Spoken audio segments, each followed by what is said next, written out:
نستغفره ونتوب إليه ونعوذ بالله من شرور أنفسنا ومن سيئات أعمالنا من يهده الله فلا مضل له ومن يضلل فلا هادي له أشهد أن لا إله إلا الله وحده لا شريك له وأشهد أن محمدا عبده ورسوله أما بعد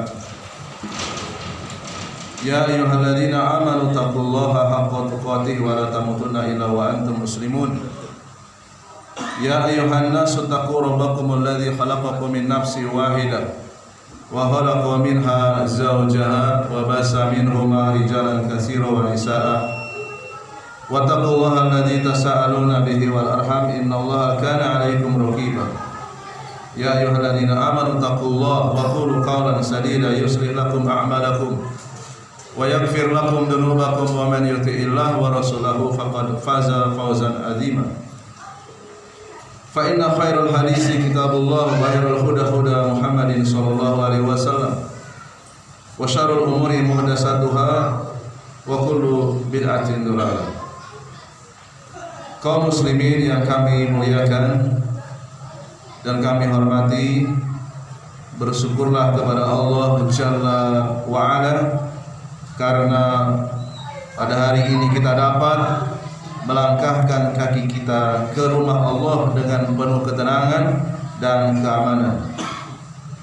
Bersyukurlah kepada Allah Subhanahu wa taala karena saat ini kita bisa duduk bersimpuh, tidak ada gempuran misil dan roket yang dikhawatirkan meluluhlantahkan rumah Allah ini. Bersyukurlah kepada Allah Azza wa Jalla karena saat ini kita bisa khusyuk dalam penghambaan kepada Allah, menunaikan salat tanpa berharap-harap cemas, menanti berita tentang anak-anak istri kita di rumah. Tewaskah mereka akibat tertimbun rumah kita yang hancur berkeping-keping oleh serangan rudal yang tak terduga. Bersyukurlah kepada Allah Tabaraka wa Ta'ala karena saat nanti kita meninggalkan masjid ini masih ada tempat bernaung yang aman, masih ada canda tawa buah hati kita, dan masih ada sambutan hangat istri kita tercinta.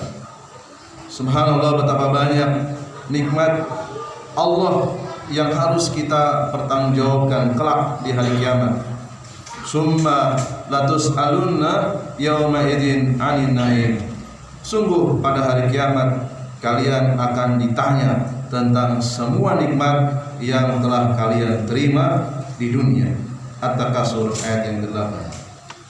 Jamaah sekalian yang kami muliakan, sekarang ini coba kita bayangkan bila kota tercinta kita ini berubah menjadi sebuah kota yang diisolir dari seluruh penjulunya, menjadi sebuah penjara raksasa, dan tiba-tiba terdengar suara pesawat jet tempur berputar-putar di atas atap rumah tempat istri kita menyiapkan makanan, atau di atas masjid kita menunaikan sholat ini, atau di atas atap kantor tempat kita bekerja, atau di atas tempat anak-anak kita bersekolah dan bermain. Lalu tanpa diduga pesawat-pesawat itu melepaskan rudal-rudalnya tepat menghujam ke arah kita, ke arah anak-anak kita, dan tiba-tiba saja kita hanya mendengar berita anak-anak dan istri kita terluka, bahkan telah tewas akibat gempuran rudal-rudal itu. Bayangkan jamaah sekalian, jika nanti saat pulang ke rumah kita hanya menemukan rumah tempat bernaung kita telah berubah menjadi onggokan puing-puing. Bayangkan bila di antara puing-puing itu ada ayah bunda kita, ada istri tercinta kita, ada bayi mungil kita bersimbah darah, tubuhnya remuk hancur dan tidak bernafas lagi. Bayangkan jika malam nanti kita hidup dalam gelap gulita, tidak ada tempat bernaung, tidak ada makanan dan minuman, tidak ada pakaian hangat untuk mengusir dingin, dan tidak ada lagi keluarga tempat berbagi duka. Bayangkan bagaimana perasaan hati Anda jika dengan semua penderitaan yang tiada tara itu ternyata jarang orang peduli dengan kita. Dunia diam membisu, seolah-olah tidak terjadi apa-apa di kota ini. Kira-kira jamaah sekalian, seperti apakah perasaan hati Anda jika Anda mengalami semua penderitaan dan kebiadaban itu? Kaum muslimin yang dimuliakan Allah, jamaah sekalian pasti telah paham bahwa itulah situasi dan kondisi yang dialami oleh saudara-saudara kita. Katakanlah keluarga kita, kaum muslimin di bumi Palestina, di tanah Masjidil Aqsa. Sejak hari Sabtu tanggal 10 Oktober memasuki hari kedua, tanggal 7, tercatat jumlah korban tewas warga Palestina sekitar 313 orang, termasuk 20 anak-anak kecil dan 1.990 orang terluka. Melalui mimbar yang mulia ini, kita semua harus tahu bahwa apa yang dilakukan oleh Israel terhadap saudara-saudara kita di sana tidak lain adalah karena saudara-saudara kita itu mengikrarkan la ilaha illallah Muhammadar Rasulullah. Alangkah baiknya tak kalah menyaksikan berbagai kejadian tersebut dan yang semisalnya, selain mengambil langkah nyata yang sejalan dengan tuntunan agama, kita juga berusaha melakukan berbagai tempat, berbagai renungan dan mengambil pelajaran dari kejadian-kejadian tersebut. Di antaranya yang pertama, renungan yang pertama, peristiwa tersebut semakin menyadarkan kita akan besarnya permusuhan orang-orang Yahudi kepada kaum muslimin. Allah berfirman dalam surat Al-Baqarah 120, "Walan tarda ankal yahud walan nasara hatta tattabi'a millatahum." Orang-orang Yahudi dan Nasrani tidak akan ridho, tidak akan rela kepada Muhammad sebelum engkau mengikuti agama mereka. Ayat di atas dikuatkan dengan bukti sejarah hitam perilaku orang-orang Yahudi, bukan hanya di Palestina, tapi juga di mana saja mereka memiliki kekuasaan dan hegemoni. Sekedar ilustrasi, mari kita simak ungkapan tokoh-tokoh Yahudi kontemporer mereka. Yang pertama, mantan Perdana Menteri negara Yahudi yang bernama Menachem Begin mengatakan warga Palestina itu hanya sekedar kecoa-kecoa yang harus dimusnahkan. Yang kedua, seorang politisi wanita Yahudi yang bernama Ayelet Saker menyatakan ibu dari semua orang Palestina itu harus dibunuh dengan cara membombardir jalur Gaza. Pembantaian terhadap para ibu Palestina itu harus dilakukan demi menghindarkan lahirnya ular-ular kecil. Begitulah secuil kebencian dari mereka. Dari sinilah kita mengetahui betapa bahayanya propaganda, ideologi, pluralisme, persamaan antara agama yang diusung oleh sebagian kalangan. Ideologi ini sangat berbahaya, bisa meruntuhkan salah satu prinsip dasar Islam, yaitu al-wala dan al-bara, cinta dan benci karena Allah. Juga akan memunculkan keraguan akan kebenaran mutlak agama Islam. Namun sangat disayangkan, ternyata tidak sedikit di antara kaum muslimin yang termakan pemikiran menyimpang tersebut. Padahal dalil syar'i maupun fakta sejarah begitu jelas membantah ideologi tersebut. Renungan yang kedua, jamaah sekalian, menyuarakan kebencian kepada Yahudi itu akan mandul jika tidak diiringi dengan langkah nyata dalam kehidupan sehari-hari. Jika kita mencermati berita tentang ungkapan kebencian kaum muslimin kepada kaum Yahudi, lalu kita bandingkan dengan realitas kehidupan mereka sehari-hari, niscaya masih banyak kita dapatkan kontradiksi antara keduanya. Masih banyak di antara mereka yang berteriak dengan keras mengutuk perilaku orang Yahudi. Namun anehnya mereka masih mengidolakan tokoh Yahudi. Ada di antara mereka yang berdemo di jalan mengecam tindakan kekejaman Yahudi. Namun ternyata ia masih mengidolakan bintang pemain bola Inggris David Beckham, seorang yang bangga dengan Yahudinya, Lionel Messi. Ada yang membakar bendera negara Yahudi di lapangan. Namun ternyata ia masih mengagumi Daniel Harry Potter Radcliffe, seorang Yahudi tulen. Ada yang beraksi melaknat kebrutalan kaum Yahudi. Ternyata ia masih menggemari film-film karya raksasa produser perfilman Yahudi, Walt Disney, MGM, serta masih akrab dengan tokoh-tokoh mereka, Donald Bebek, Mickey Mouse, Tom and Jerry. Tentunya fenomena di atas amat memprihatinkan kita, sebab begitu kontradiksinya antara ucapan dan perbuatan mereka. Seharusnya yang menjadi idola kita semua adalah tokoh-tokoh Islam, mulai dari Nabi Muhammad SAW, para sahabatnya, hingga para ulama salaf. Dan kegemaran kita adalah membaca sejarah para tokoh besar Islam. Allah Ta'ala berfirman, la tajidu qauman yu'minuna billah wal yawmil akhir yuwadduna man hadallahu wa rasulah walau kanu aba'ahum aw abna'ahum aw ikhwanahum aw ashiratahum.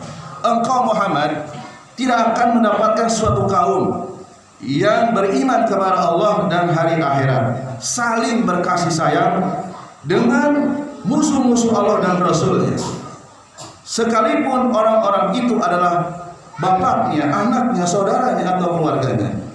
Surat Al-Mujadalah ayat yang ke-22.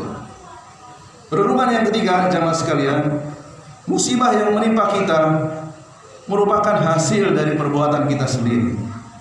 Banyak dalil syar'i yang menjelaskan hal tersebut.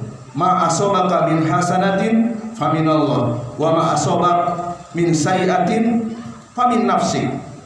Kebaikan apapun yang kamu dapatkan datangnya dari sisi Allah, dan keburukan apapun yang menimpamu itu adalah dari kesalahan dirimu sendiri. An-Nisa ayat 79. Maka tak kala musibah datang silih berganti, tidak henti-hentinya menimpa kaum muslimin, sikap yang tepat adalah introspeksi diri dan mawas diri. Dosa apa yang telah kita perbuat? Kewajiban apa yang telah kita lalaikan? Lalu kita berusaha memperbaiki kekurangan, sehingga lambat laun kondisi kita semakin membaik. Hari esok kita lebih cerah dibandingkan hari ini. Mudah-mudahan saudara kita yang ada di Palestina, mereka sedang diuji oleh Allah Subhanahu wa taala, bukan sedang diazab. Renungan yang keempat, solusi terbaik untuk mengakhiri berbagai musibah tersebut adalah dengan kembali kepada agama Allah. Sungguh fenomena keterpurukan umat Islam dan dijadikannya mereka sebagai bulan-bulanan para musuh sebenarnya telah dikabarkan oleh Rasulullah Shallallahu Alaihi Wasallam sejak 14 abad yang lalu. Akan datang suatu masa di mana musuh-musuh akan bersatu padu, berlomba-lomba untuk memerangi kalian, sebagaimana berebutnya orang-orang yang menyantap makanan di atas nampan. Salah seorang sahabat bertanya, apakah karena saat itu jumlah kami sedikit? Beliau menjawab, bahkan pada saat itu kalian itu banyak, namun kalian hanyalah bagaikan buih di lautan. Hadis riwayat Abu Dawud dan dinyatakan sahih oleh Syekh Al-Albani. Namun Rasulullah SAW tidak lupa memberikan solusi guna mengakhiri keterpurukan tersebut. Beliau menjelaskan, Salatallahu alaikum dullan la yanzi'uhu hatta tarji'u ila dinikum. Allah akan menimpakan kehinaan atas kalian hingga kalian kembali kepada agama kalian. Hadis riwayat Abu Dawud, dikuatkan Imam Asy-Syaukani dan Syekh Al-Albani. Jadi solusinya adalah kembali kepada ajaran Islam yang benar. Kembali kepada ajaran Islam yang pertama kali adalah dengan menegakkan tauhid yang murni dan lurus, membersihkan segala bentuk kesyirikan. Dengan itulah insya Allah kejayaan umat Islam akan kembali tercapai. Sebagaimana ditegaskan Allah Azza wa Jalla dalam surat An-Nur ayat yang ke-55. Wa'adallahu alladziina aamanu minkum wa 'amilus shalihat la yastakhlifannahum fil ardi kama istakhlafal ladziina min qablihim wa yumakkinanna lahum dinahum alladzi irtada lahum wa la yubaddilannahum min ba'di khawfihim amnan ya'budunani la yusyrikuna bi syai'an wa man kafara ba'da dzalika fa ulaika humul fasiqun. Allah telah berjanji kepada orang-orang yang bertauhid di antara kalian dan beramal soleh bahwa Dia sungguh-sungguh akan menjadikan mereka berkuasa di muka bumi sebagaimana Dia telah menjadikan orang-orang sebelum mereka berkuasa, dan sungguh Dia akan meneguhkan bagi mereka agama yang telah diridhoinya, dan Dia benar-benar akan mengganti keadaan mereka sesudah berada dalam ketakutan akan menjadi aman. Mereka tetap beribadah kepadaku dengan tidak berbuat syirik dengan sesuatu apapun. Ayat tersebut sangat jelas menerangkan jalan apakah yang seharusnya dititi kaum muslimin agar bisa mencapai kejayaan. Seluruh janji Allah di atas, mulai dari kekuasaan di muka bumi, kekokohan dan kejayaan agama, sampai ketentraman negara, tidak akan dapat dicapai kecuali dengan memenuhi syarat yang disebutkan dalam akhir ayat tadi, yaitu menegakkan tauhid, beribadah kepada Allah, dan meninggalkan segala bentuk kesyirikan. Bagaimana mungkin agama ini akan jaya jika masih banyak orang yang kemerdekaan berfikirnya telah dibunuh, diperbudak oleh barang-barang yang tidak berakal seperti batu, pepohonan, kuburan, dan lain sebagainya. Bagaimana mungkin ketentraman negeri akan diraih jika masing-masing manusia yang seluruh keberuntungan hidupnya, kesialannya tergantung dengan benda-benda mati seperti jimat dan yang semisalnya? Dan bagaimana mungkin kaum muslimin akan menggapai kemuliaan apabila masjid-masjid mereka hanya unggul kemegahan fisiknya namun kosong melompong jamaahnya?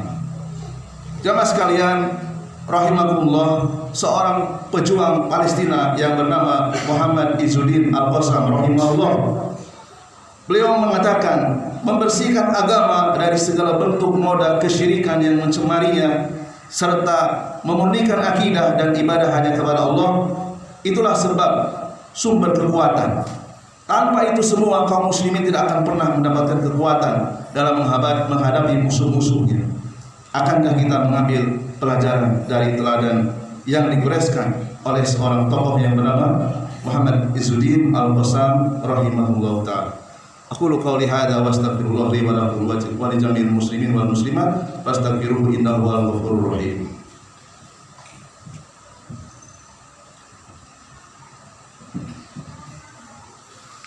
Alhamdulillahi thayyiban mubarakan fi kama yuhibbu rabbuna wa yarda. Asyhadu an la ilaha illallah wahdahu la syarikalah wa asyhadu anna Muhammadan abduhu wa rasuluh sallallahu alaihi wa ala alihi wa ashabihi wa man tabi'ahum bi ihsan ila yaumiddin. Jamaah rahimakumullah, renungan yang terakhir, kita berkewajiban membantu saudara-saudara kita di Palestina dengan tindakan yang nyata sesuai dengan kemampuan masing-masing. Tidak diragukan bahwa penduduk negeri Palestina benar-benar mengalami cobaan yang sangat berat. Kita sesama saudara satu agama yang sama, yaitu agama Islam, memiliki kewajiban bersolidaritas untuk membantu mereka. Allah SWT mengatakan dalam surat Al-Anfal ayat yang ke-72, wa in istansurukum fid dini fa alaikum an-nasr.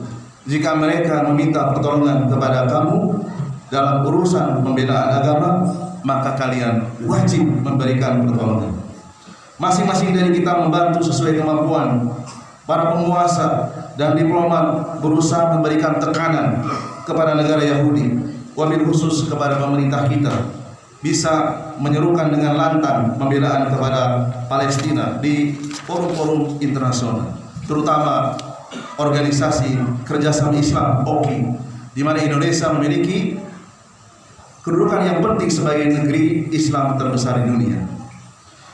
Orang-orang yang diberikan keluasan rezeki berusaha untuk mengerahkan bantuan finansial untuk saudara-saudara kita di Palestina. Sungguh saudara-saudara kita di sana, terutama warga Gaza, mengalami krisis akibat blokade negara Yahudi sejak tahun 2007 yang lalu. Mulai dari krisis makanan, listrik, obat-obatan. Bisa jadi 1 rupiah yang kita infakkan berubah menjadi perisai yang melindungi tubuh kita dari api neraka. Ketahuilah bahwa doa memiliki kekuatan yang amat besar. Allah Maha Kuasa untuk menolak setiap bahaya yang mengancam masjidnya dan hamba-hambanya. Allah Maha Kuasa untuk membelokkan peluru agar tidak mengenai tubuh saudara kita. Allah Maha Kuasa untuk menghancurkan negara Yahudi sebelum mereka menghancurkan Masjid Al-Aqsa, Al-Quds dan Palestina. Allahumma salli ala Muhammad wa ala ali Muhammad kama sallaita ala Ibrahim wa ala ali Ibrahim innaka Hamidum Majid. Allahumma barik ala Muhammad wa ala ali Muhammad kama barakta ala Ibrahim wa ala ali Ibrahim innaka Hamidum Majid. Rabbana dhalamna anfusana wa illam taghfir lana wa tarhamna lanakunanna minal khasirin. Rabbana ighfir lana wa li ikhwanina alladziina sabaquna bil iman wa la taj'al fi qulubina ghillan lil ladziina amanu rabbana innaka ra'ufur rahim. Allahumma ansur muslimina fi Palestin, Allahumma ansur ikhwanana al-mustad'ifina al-madlumina fi kulli makan. Allahumma a'izzal al-islam wal muslimin wa wahidillahumma sufufahum wajbi kalimatahum alal haq waksir sawkata zalimin waktub as-salama wal amna li ibadika ajmain.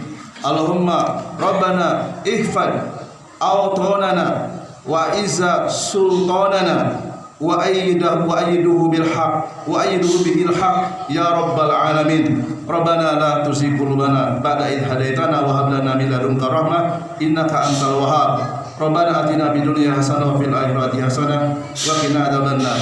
Wa sallallahu ala nabiyyina Muhammadin wa ala alihi wa sahbihi wa man tabi'ahum bi ihsanin ila yaumil din wa akhiru da'wana alhamdulillahi rabbil alamin. Aqimus shalah.